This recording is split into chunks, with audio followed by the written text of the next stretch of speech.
Hello all, welcome back to our channel Srujana Srinivas blogs. మేము బాగున్నాం, మీరు బాగుంటున్నారని కోరుకుంటున్నాం. ఈ సండే స్పెషల్ మా ఇంట్లో అపోలా ఫిష్. మా పప్ప అపోలా ఫిష్ చాలా బాగా చేస్తాడు. మా పప్ప ఫేవరెట్ డిష్ ఇది. దీన్ని మేము ఫస్ట్ టైం ఒక ఫంక్షన్లో తిన్నాము. అప్పటి నుంచి మా పప్ప ఇంట్లోనే చేసి పెడతారు మా కోసం. బోన్లెస్ ఫిష్ని తీసుకోవాలి, ఉప్పు పసుపు వేసి నీట్గా కడిగి పెట్టుకోవాలి. ఇప్పుడు ఇందులో రుచికి సరిపడా కారం వేసేసుకోవాలి, సాల్ట్ వేసేసుకోవాలి, కొంచెం పసుపు వేసుకోవాలి, కొంచెం మసాలా వేసేసుకోవాలి, 1 టీ స్పూన్ ధనియా powder, 1 teaspoon black pepper powder. ఇప్పుడు ఇందులో ఎగ్ని బ్రేక్ చేసుకొని వేసుకోవాలి.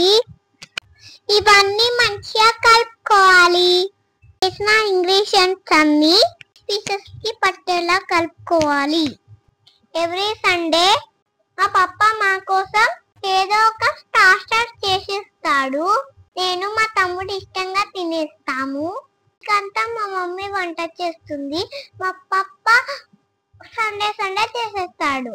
మా పప్ప చేసే వాటిలో నాకు చికెన్ బిర్యానీ చాలా ఇష్టం. ఈ సండే మీ ఇంట్లో ఏం స్పెషల్ చేసుకున్నారో మాకు తప్పకుండా కామెంట్ చేసి చెప్పండి.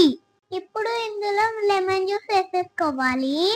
లెమన్ జ్యూస్ వేసుకున్న తర్వాత మంచిగా కలుపుకోవాలి. ఒక 5 to 10 minutes రెస్ట్ ఇవ్వాలి. తర్వాత ఇందులో 1 టేబుల్ స్పూన్ మైదా వేసేసుకోవాలి. 2 టేబుల్ స్పూన్ల కార్న్ ఫ్లోర్ వేసేసుకోవాలి. మంచిగా అన్ని కలిసేలాగా కలుపుకోవాలి. ఫిష్ పీసెస్ కి మంచిగా పట్టేలాగా కలుపుకోవాలి. వీడియోలో చూపిస్తున్నట్టుగా కలిపి పెట్టుకోవాలి. ఒక కడాయి పెట్టి అందులో ఆయిల్ వేసేసుకోవాలి.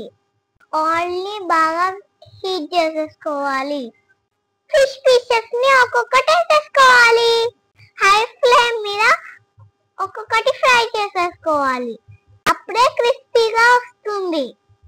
మనం మ్యారినేట్ చేసి పెట్టుకున్న అన్ని ఫిష్ పీసెస్ ని ఒక్కొక్కటి వేసేసుకోవాలి. ఇలాగే ఫ్రై చేసేసుకోవాలి. మీలో ఎవరైనా ఫిష్ తినని వాళ్ళు ఉంటే ఇలా ట్రై చేసుకోండి, మీకు తప్పకుండా నచ్చుతుంది. ఫిష్ ని ఇష్టంగా తినేస్తారు. బోనస్ ఉంటుంది కాబట్టి మంచిగా తీయచ్చు. మంచిగా క్రిస్పీగా అయిన తర్వాత తీసేసుకోవాలి. అన్ని ఫ్రై చేసుకొని పక్కన పెట్టుకున్న తర్వాత వేరే ప్యాన్ తీసుకొని అందులో ఆయిల్ వేసేసుకోవాలి. తర్వాత సన్నగా చాప్ చేసి పెట్టుకున్న వెల్లుల్లి, పచ్చిమిర్చి వేసేసుకోవాలి. వీటిని మంచిగా ఫ్రై చేసేసుకోవాలి. ఇందులో తర్వాత కొన్ని ఆనియన్స్ వేసేసుకోవాలి. ఆనియన్స్ కూడా ఫ్రై అయిన తర్వాత మా తమ్ముడు మేము చేస్తుంటే అయిపోయిందా అని వస్తున్నాడు తినడానికి. ఆగురా ఇంకా అవ్వలేదు అని చెప్పాము. ఇవన్నీ ఫ్రై అయిన తర్వాత ఇందులో రెడ్ చిల్లీ ఫ్లేక్ వేసేసుకోవాలి. తర్వాత కరివేపాకు వేసేసుకోవాలి. మంచిగా కలుపుకోవాలి. కరివేపాకు ఫ్రై అయిన తర్వాత ఇందులో చిల్లీ సాస్ వేసేసుకోవాలి. తర్వాత సోయా సాస్ వేసేసుకోవాలి. ఇప్పుడు బాగా కలపాలి.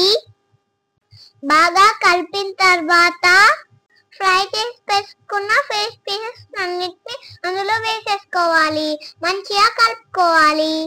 మంచిగా కలుపుకున్న తర్వాత లెమన్ జ్యూస్ వేసేసుకోవాలి. తర్వాత కొంచెం కొత్తిమీర వేసేసుకుంటే అపోలా ఫిష్ రెడీ అయిపోతుంది. ఈరోజు ఫాదర్స్ డే స్పెషల్ మా పప్పకి ఇష్టమైన అపోలా ఫిష్ చేసుకున్నాము. ఈ డిష్ నచ్చితే మీరు కూడా తప్పకుండా మీ ఇంట్లో చేసేసుకోండి. చాలా టేస్టీగా ఉంటుంది. మీకు తప్పకుండా నచ్చుతుంది. ఈ వీడియో నచ్చితే లైక్ చేయండి, షేర్ చేయండి, సబ్స్క్రైబ్ చేసుకోండి. ఈరోజు ఫాదర్స్ డే స్పెషల్ గా నేను మా డాడీకి గ్రీటింగ్ కార్డ్ తయారు చేశాను. ఎలా ఉంది, బాగుందా? అందరికి happy father's day. Thanks for watching. Me